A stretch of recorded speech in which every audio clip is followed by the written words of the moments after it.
होता है, कन्वर्टर क्या होता है ना?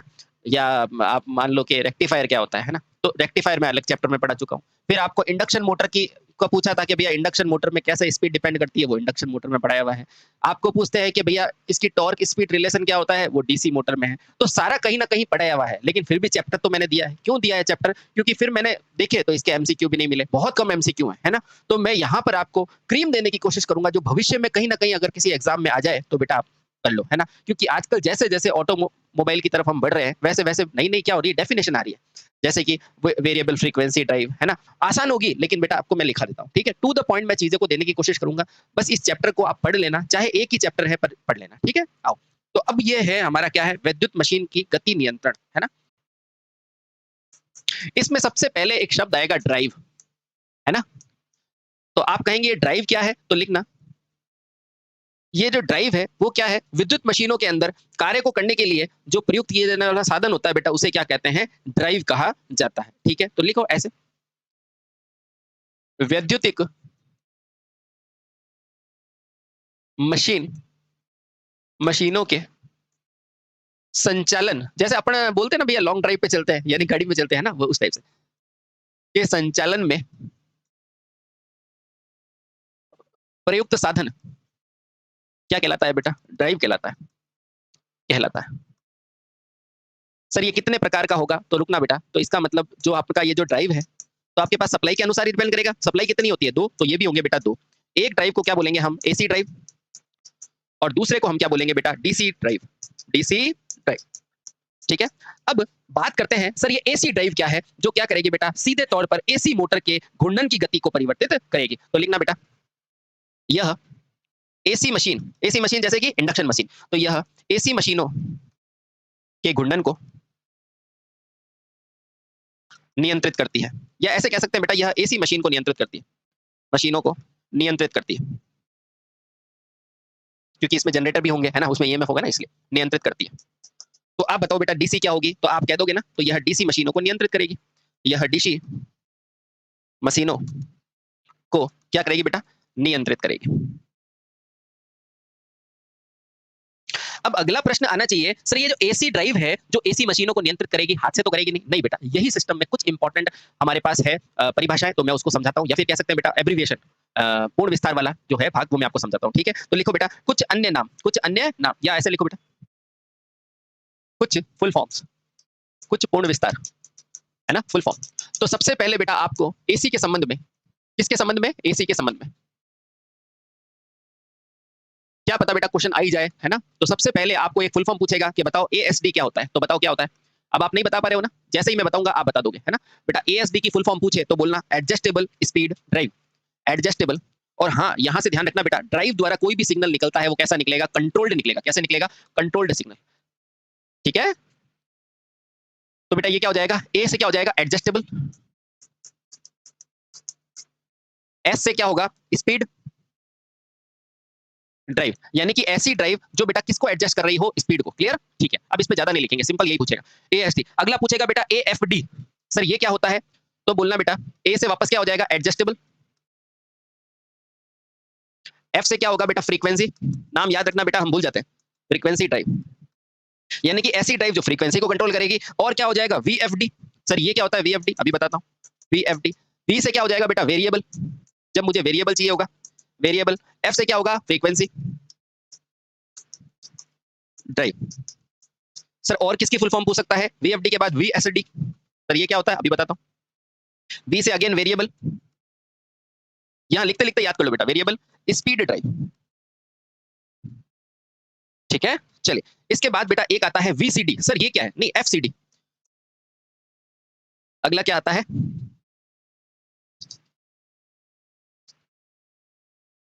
अगला आता है एफसीडी। जल्दी से बताओ क्या होता है एफसीडी। सर ये तो नहीं आता, मैं बताता हूं बेटा। एफ मतलब फ्रीक्वेंसी, सी मतलब कन्वर्टर, ड्राइव। एफ मतलब फ्रीक्वेंसी कन्वर्टर ड्राइव। अब मैं नहीं समझता बेटा आप इसका मतलब जानने में असमर्थ, क्योंकि इतना लंबा कोर्स करने के बाद आपको अच्छे से पता चल जाएगा कौन सी चीज क्या है। ऐसी ड्राइव जो क्या करेगी, फ्रीक्वेंसी को कन्वर्ट करेगी जितनी भी रिक्वायरमेंट है। ऐसी ड्राइव जो स्पीड को कंट्रोल करेगी, ऐसी ड्राइव जो फ्रीक्वेंसी को करेगी, फ्रीक्वेंसी है ना, इस तरह से। और आगे आप जानते ही हैं एडजस्टेबल और वेरिएबल। ठीक है, लास्ट के अंदर एक और आता है बेटा ट्रिपल वी एफ डी, है ना। ट्रिपल वी एफ डी ये बहुत इंपॉर्टेंट है बेटा, इसकी फुल फॉर्म पूछ सकता है। ट्रिपल VFD, यानी कि variable voltage variable frequency drive. बेटा ये क्वेश्चन पूछ सकता है, ध्यान रखना कि इसकी फुल फॉर्म बताओ। तो V से क्या हो जाएगा, वेरिएबल, अगेन V से क्या हो जाएगा बेटा, वोल्टेज, फिर से क्या आएगा, variable frequency drive, frequency drive. मेरे कहने से बेटा इतना आप करके जाना, क्या पता एक नंबर का क्वेश्चन आ जाए और हम करके आए। ठीक है, बहुत बढ़िया। लास्ट वाला याद रखना बेटा, variable voltage variable frequency drive. ठीक है, चलिए अब आपको दूसरी चीज क्या याद रखनी है, आपको दूसरी चीज याद रखनी है क्या, डीसी ड्राइव क्या होती है, जो डीसी के घूर्णन को कंट्रोल करती है। कितने प्रकार की होती है, तो दो घटक ध्यान रखने बेटा। तो अब लिखना डीसी के दो घटक, या ऐसे लिखो डीसी ड्राइव। ये क्या करेगी बेटा, डीसी मशीन, यानी कि ऐसी ड्राइव जो क्या करेगी बेटा, डीसी प्रणाली द्वारा मोटर के घूर्णन को नियंत्रित करती है। डीसी मोटर के घूर्णन को नियंत्रित करने वाली ड्राइव, नियंत्रित करने वाली ड्राइव क्या कहलाती है बेटा, डीसी ड्राइव कहलाती है, कहलाती है। अब क्वेश्चन यहां से नहीं पूछेगा, क्वेश्चन पूछेगा बेटा अब कि भैया बताओ इसके कितने घटक होते हैं, तो बेटा इसके दो भाग होते हैं। तो लिखना डीसी ड्राइव के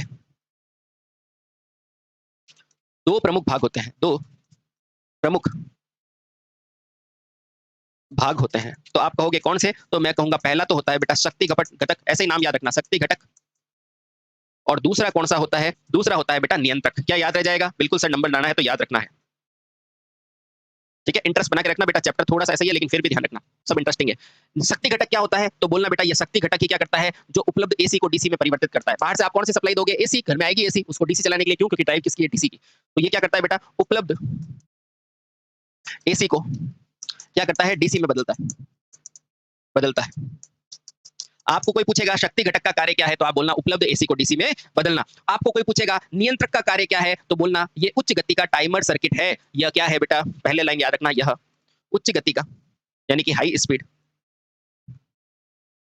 टाइमर सर्किट है, यानी कि टाइमर पर चलने वाला सर्किट है, टाइमर सर्किट है। और ये करता क्या है मैं बताता हूँ, यह उच्च गति का टाइमर सर्किट है जो बेटा क्या करेगा, आईजीबीटी और एससीआर को क्या कर देगा, सक्रिय। बस इतना याद करो, काम हो जाएगा। जो आईजीबीटी, अब आईजीबीटी के बारे में जानते हो ना, हाँ, आईजीबीटी क्या है बेटा, मॉसफेट और बीजेटी से मिलकर बना हुआ है। ठीक है, आईजीबीटी तथा एससीआर को क्या करता है, सक्रिय। सक्रिय का मतलब एक्टिव करता है। जल्दी से पढ़ लो बेटा, यही पॉइंट इंपॉर्टेंट है इसके अंदर, देखना। ठीक है, चलो बहुत बढ़िया, यह पॉइंट बहुत इंपॉर्टेंट है बेटा। देखना क्या याद रखना है डीसी ड्राइव में, कि डीसी ड्राइव बेटा क्या करती है, डीसी मोटर के घूर्णन को नियंत्रित करती है। डीसी ड्राइव के दो घटक होते हैं, शक्ति जो एसी को डीसी में बदलने वाला घटक होता है, और नियंत्रक क्या करता है बेटा, उच्च गति का टाइमर सक्रिय होता है। दोनों क्वेश्चन आए हुए हैं। ये आईजीबीटी और एससीआर को क्या करता है बेटा, एक्टिव करता है। और यहाँ से बेटा ये फॉर्मूले ये आपको सारी के सारी याद होनी चाहिए, एब्रिविएशंस। ठीक है, चलिए अब बेटा कुछ एसी और डीसी के अंदर वो अंतर बताता हूँ जो टू द पॉइंट छपते हैं, ध्यान रखना। तो मैं टू द पॉइंट बताता हूँ, आइए अब पढ़ते हैं बेटा एसी और डीसी ड्राइव में अंतर।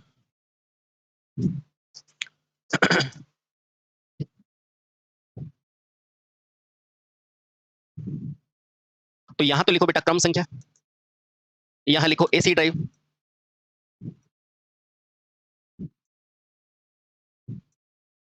और ये क्या बताएगी आपको, अंतर, अंतर सारणी। एसी ड्राइव और यहां लिखना है बेटा आपका डीसी ड्राइव। जैसा बता रहा हूं वैसा याद करो बेटा, हमेशा के लिए याद हो जाएगा।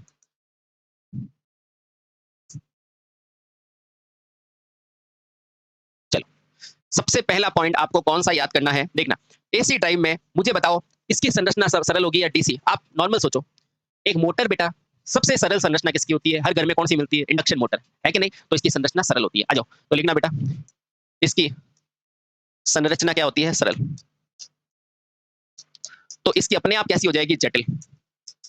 बोलो कुछ भी याद करना पड़ा क्या, नहीं, ऐसे ही याद करना है बेटा। क्या पहला पॉइंट क्लियर, हाँ सर बिल्कुल क्लियर। दूसरा मुझे बताओ क्या, अरे संरचना, एक मिनट को यार, एक मिनट। तो ये तो सही है, अपन क्या करते हैं यहाँ चेंज कर देते हैं, पहले इसको लिखो यार। चलो यहाँ डीसी करो, यहाँ एसी करो।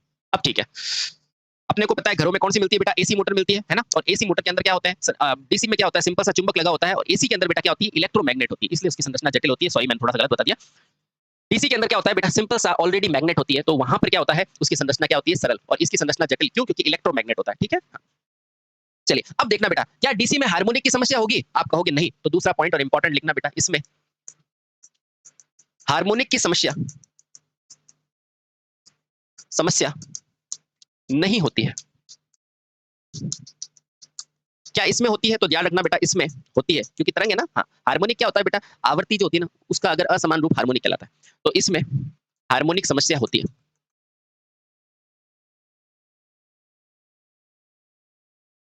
होती है। चलिए अगला समझते हैं। अगला पॉइंट क्या ध्यान रखना है, मुझे बताओ, एसी को रखरखाव कम होता है या डीसी का ज्यादा होता है? तो आप कहोगे भैया, अगर ड्राइव की बात की जाएगी तो इसमें उल्टा होता है। जैसे एसी मोटर को रखना आसान होता है ना, तो उसी तरह एसी ड्राइव को रखना मुश्किल होता है, उल्टा होता है। ध्यान रखना बेटा, यहाँ पे एसी मोटर हर जगह मिलती है, इसीलिए मैं वहां पे ऐसा लिखाया था ना। जबकि ये ड्राइव है बेटा, ये कंट्रोलर है, ये मोटर नहीं है ना। मोटर होती तो एसी सब जगह मिलती, तो उसको क्या होता है बेटा, रखरखाव आसान होता है। इसका रखरखाव उल्टा होता है और ज्यादा मुश्किल होता है। समझ में आया? आया। तो ध्यान रखना बेटा, एसी ड्राइव महंगा और अधिक रखरखाव रखती है। फिर से कह रहा हूं बेटा, ध्यान रखना, इंपॉर्टेंट है। इसका रखरखाव क्या होता है बेटा, ये महंगी भी होती है, महंगी, व रखरखाव क्या होता है, ज्यादा। ज्यादा। डीसी में क्या होगा, तो डीसी के लिए ध्यान रखना बेटा, ये अपेक्षाकृत सस्ती भी होती है और रखरखाव भी क्या होती है, कम होता है। सस्ती तथा रखरखाव भी क्या होता है, कम। इसको मोटर से रिलेट मत करना, इसको मोटर से रिलेट मत करना। मोटर सब जगह मिलती है, एसी है ना, क्यों? उसका रखरखाव कम होता है, लेकिन बेटा इसमें ड्राइव में उल्टा होता है। ध्यान रखना, फिर से चेता रहा हूं, ठीक है। लास्ट के अंदर बेटा एक पॉइंट ध्यान रखना, इसका आकार कैसा होता है? तो डीसी का आकार बेटा कैसा होता है, छोटा, और उसका आकार क्या होता है, बड़ा। इसका आकार आकार छोटा होता है, आकार कैसा होता है, बड़ा। एक पॉइंट और ध्यान में रख लो, क्या पता एग्जाम में आ जाए। भार किसका होता है? तो भार तो एसी का ही ज्यादा होता है ना। हाँ, तो पांचवा, भार बेटा इसका क्या होता है, कम। अगर समान रेटिंग में बात की जाए, है ना, रेटिंग समान होनी चाहिए। और इसका भार क्या होता है, अधिक। ब्रैकेट में लिख देता हूं, समान रेटिंग के लिए। ठीक है, उम्मीद करता हूं बेटा ये सारे पॉइंट आपको क्लियर हो रहे होंगे। ठीक है, चलिए बहुत बढ़िया। क्या याद रखना है बेटा, देखो एसी के अंदर हार्मोनिक होता है, जटिल संरचना होती है बेटा, मशीन से उल्टा है, यहां लिख देता हूं, मशीन से उल्टा, ताकि आपको समझ में आ जाए। क्यों? क्योंकि एसी मशीन को रखना आसान होता है, इसको मुश्किल, है ना। इसको पकड़ लो बेटा, सारी हो जाएगी। एसी मशीन सस्ती, ये महंगी, है ना। उसका आकार और इसका आकार थोड़ा सा बड़ा होता है, और उसके अलावा भार भी ज्यादा होता है। आकार बड़ा होगा तो भार भी ज्यादा होगा। उम्मीद करता हूँ बेटा चीजें याद हो गई होगी। इसको मशीन से रिलेट मत करना, ये ड्राइव है, ठीक है। चलो बहुत बढ़िया। अब बेटा एक नाम सुना होगा आपने, वोल्टेज स्टेबलाइजर, सुना है क्या? हाँ सुना है, चलो उसको पढ़ लेते हैं। अगला है वोल्टेज स्टेबलाइजर। सारी चीजें बेटा जो एग्जाम में आएगी वही, एग्जाम में सीधे सीधे एक नंबर के क्वेश्चन होंगे, मैंने लिखा दिया है। एग्जाम में सीधा एक नंबर का क्वेश्चन आएगा, लिखा दिया है, देख लो। ठीक है, हाँ। अब पढ़ते हैं वोल्टेज स्टेबलाइजर से अपने को क्या पूछेगा। लाइजर।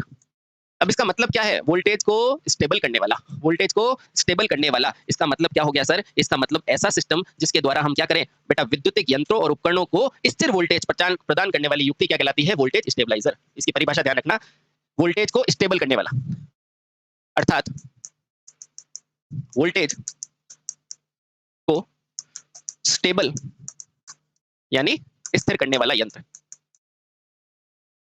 यानी स्थिर करने वाला यंत्र ही क्या होता है, स्टेबलाइजर कहलाता है। कहलाता है, घरों में देखा है आपने? बिल्कुल देखा है, फ्रिज वगैरह के ऊपर देखना, है ना, कहलाता है। अच्छा बताओ, ऐसा कौन सा डिवाइस है जो वोल्टेज स्टेबलाइजर की तरह कार्य करा सकते हो? है, तो आप बोलोगे जीनर डायोड। बहुत बढ़िया। अब इसका उपयोग लिखो बेटा, ये उपयोग पूछा जाता है कि आपने कहाँ किया है, क्योंकि आप इलेक्ट्रिशियन हो। पहला कहाँ लिखोगे, स्टेबलाइजर में? टीवी में देखा है क्या? हाँ सर, टीवी के अंदर देखा है, रिसीवर के रूप में। रेफ्रिजरेटर में देखा है क्या? हाँ बेटा, अगर ये दो एग्जाम्पल आपको याद है तो आपको स्टेबलाइजर याद है, रेफ्रिजरेटर आदि। क्लियर? क्लियर, ठीक है। चलिए अब देखो बेटा, एक चीज आपने देखा होगा, क्या देखा होगा सर? एक एसएमपीएस का नाम सुना होगा, स्विच मोड पावर सप्लाई, सुना है ना? हाँ, तो बेटा एक तो उसकी फुल फॉर्म, एक उसका जो स्विचिंग वोल्टेज का क्वेश्चन पूछता है, तो मैं वो लिखाता हूँ आपको, आ जाओ। तो अब इंपॉर्टेंट पॉइंट डाल के जो मैं लिखा रहा हूँ बेटा, यूं क्यों याद कर लेना, एसएमपीएस। पहला क्वेश्चन तो बेटा हर दूसरे एग्जाम में क्या पूछता है कि बताओ इसकी फुल फॉर्म क्या है? तो इसकी फुल फॉर्म, इसका पूर्ण विस्तार क्या होता है? Switch mode, switched mode power supply होता है। इसका मतलब क्या है? इसका मतलब सर जो भी पावर सप्लाई है ना, उसको क्या करेगा? स्विच के फॉर्म में तोड़ देगा, मोड़ देगा, ठीक है? यानी कि क्या हुआ? यह बेटा इससे क्या होगा? इससे 230 वोल्टेज को नियमित तौर पे बेटा डीसी में परिवर्तित किया जाता है। इसके द्वारा द्वारा प्राप्त 230 वोल्ट, भाई घरों में कौन सी आती है? यही आती है ना? हाँ, 230 वोल्ट को आवश्यकता के अनुसार अनुसार डीसी में आवश्यकता अनुसार डीसी में स्विच के रूप में स्विच्ड रूप में तोड़ दिया दिया जाता है। अब आपको यहां से पूछेगा ये कितने कितने में तोड़ेगा, तो अब बेटा आपको पूछेगा इसे किस किस स्विच में रूप में परिवर्तित कर सकता है। बेटा ये मान आप मत भूलना, बहुत इंपॉर्टेंट है। ये देखो यहां लिखो बेटा, ये मान बहुत इंपॉर्टेंट है आपका। इसे किस किस स्विच के रूप में यानी कि किस किस रूप में तोड़ेगा, तो ध्यान रखना बेटा। ये प्लस माइनस 2 वोल्ट में भी तोड़ सकता है, प्लस माइनस 3 वोल्ट में भी तोड़ सकता है, प्लस माइनस 5 वोल्ट में भी तोड़ सकता है ना? ये स्विच कर रहा है बेटा, छोटे छोटे भागों में तोड़ रहा है। प्लस माइनस 6 में तोड़ सकता है ना? प्लस माइनस 8 वोल्ट में भी तोड़ सकता है, और 12 वोल्ट 18 वोल्ट, है ना? अरे 8 के बाद क्या हो जाएगा? अरे sorry 9 volt, plus minus 12 volt, plus minus 18 volt और प्लस माइनस 24 वोल्ट के अंदर बेटा क्या कर सकता है? इसको स्विच के रूप में बांट सकता है। बेटा क्या इतनी चीज लिख दोगे क्या? लिख देंगे। ये क्यों है पता है आपको? किसी मान लो बेटा मदरबोर्ड को चलने के लिए 5 वोल्ट चाहिए होगा, कोई और डिवाइस को चलने के लिए 6 वोल्ट चाहिए होगा, किसी और को चलने के लिए 12 को चाहिएगा। बेटा इतना सारा आप ट्रांसफार्मर लगाओगे, इससे अच्छा एक छोटी सी चिप ने काम कर दिया। किसने? एसएमपीएस ने। समझे? समझे? तो अब लिखो बेटा, यह विभिन्न voltage motherboard, disk drive, CD drive आदि को प्रदान करता है। तो लिखना एसएमपीएस इन विभिन्न वोल्टेज को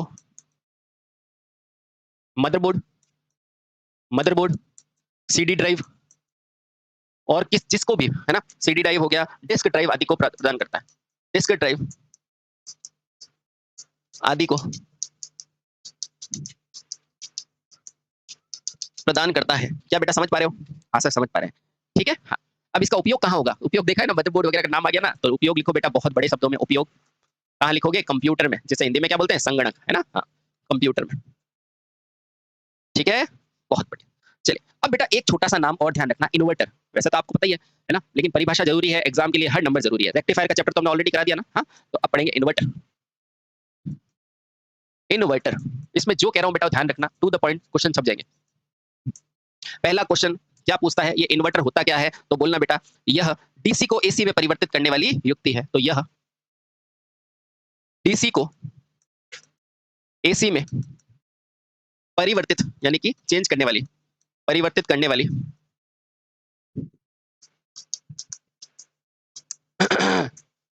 युक्ति है। पहला क्वेश्चन तो बेटा आपसे ये पूछता है ना? दूसरा क्या पूछेगा? ये कितने प्रकार के होते हैं? तो बेटा यह 2 प्रकार का होता है।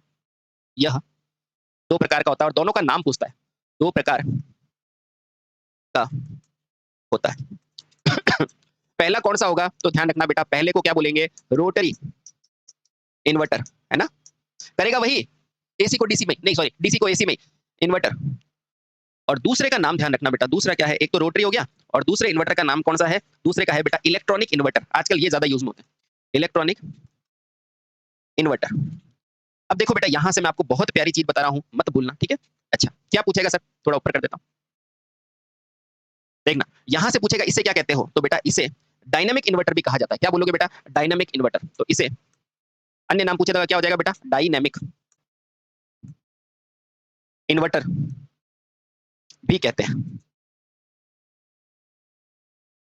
तो आप बताओ बेटा इसे क्या कहोगे? तो इलेक्ट्रॉनिक को बेटा क्या बोलोगे? इंपॉर्टेंट है, इसे इसे स्टैटिक, बेटा भूलना मत, बहुत इंपॉर्टेंट, स्टैटिक यानी कि स्थिर इन्वर्टर भी कहते हैं।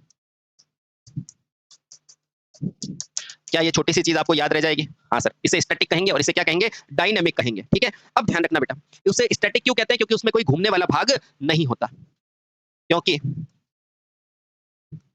इसमें कोई घूमने वाला भाग नहीं होता।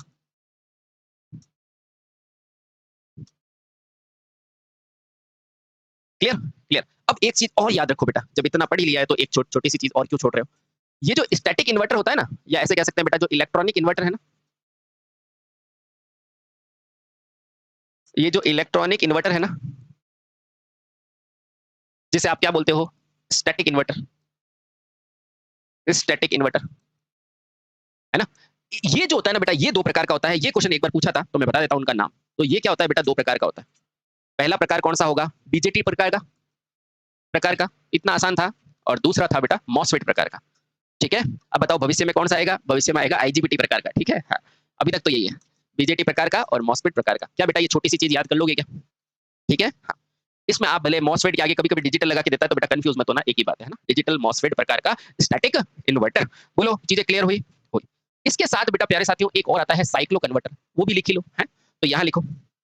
चलो अगले पेपर पे लिख देते हैं वरना बुरा मान जाएगा ये। चलो साइक्लो कन्वर्टर उसके साथ लिखते हैं ना। ये जो मैंने सबसे पहले लिखाया था ना आपको, ये परिभाषा है। ये वीएफडी वेरिएबल फ्रीक्वेंसी ड्राइव, बेटा इसके अंदर क्या काम करता है, यही क्या कहलाता है, साइक्लो कन्वर्टर। साइक्लो कन्वर्टर भी होता है ना, जो एक फ्रीक्वेंसी को क्या करता है बेटा, अलग अलग फ्रीक्वेंसी रेंज में तोड़ने का काम करता है। ठीक है, यानी कि फिक्स फ्रीक्वेंसी को किसमें बदल देता है, वेरिएबल फ्रीक्वेंसी में, इसलिए बेटा इन्हें साइक्लो कन्वर्टर भी कहा जाता है। ठीक है, ये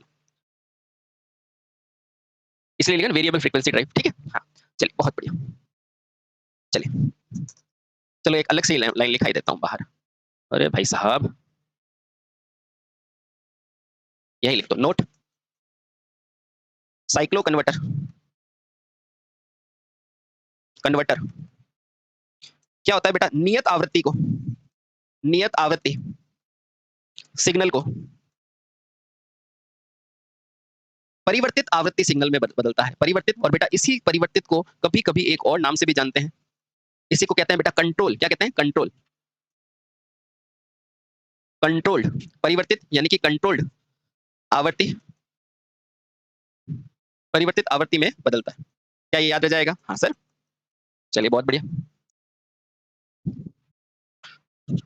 ठीक है, चलिए लास्ट के अंदर बेटा क्या है, बैटरी चार्जर का एक एग्जांपल किसी में पूछा था तो वो भी लिखाई देते हैं। बैटरी चार्जर, नाम से नहीं पता चला बेटा ये बैटरी चार्जर क्या है, बैटरी को चार्ज करने वाला। लेकिन बेटा इसका उपयोग पूछा था तो आप कभी मत भूलना बेटा ये क्या होता है, इसका उपयोग सौर सेलों में ऊर्जा प्रदान करने के लिए बैटरी चार्जर का उपयोग होता है। तो लिखना बेटा इसका उपयोग सौर सेल में, और सौर सेल के प्रत्येक सेल का वोल्टेज पता है ना 0.5। ठीक है, सौर सेल में ऊर्जा प्रदान हेतु होता है।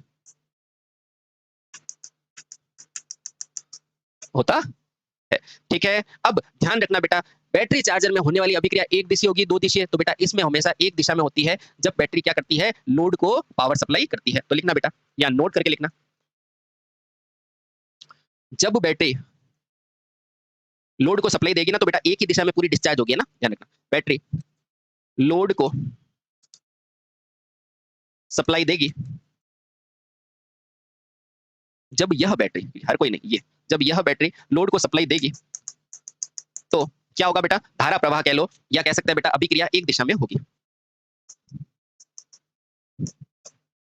एक दिशा में होगी, में ही होगी, है ना। और यूं तो आप जानते ही हैं बेटा बैटरी में बाई डायरेक्शनल रिएक्शन होती है ना। हाँ चलिए, तो इस तरह बेटा हमने क्या कहा, इस तरह हमने, वैसे तो बेटा ये बहुत बड़ा चैप्टर है, ठीक है, और बहुत बड़ी बड़ी ड्राइव्स होती है, लेकिन आपको उतना ही पढ़ना है जितना बेटा एग्जाम के लिए महत्वपूर्ण है ना। और इस चैप्टर के अंदर बाकी सारे हम अलग अलग कॉन्सेप्ट दूसरे में चैप्टर्स में दे चुके हैं, जैसे जितनी भी तरह की मोटर है वो सब मैं आपको बता चुका हूँ। ठीक है, तो बस साथियों हंसते रहें, मुस्कुराते रहें, और बस अपने साथ अपने मम्मी पापा का नाम रोशन करें। Thank you so much, bye.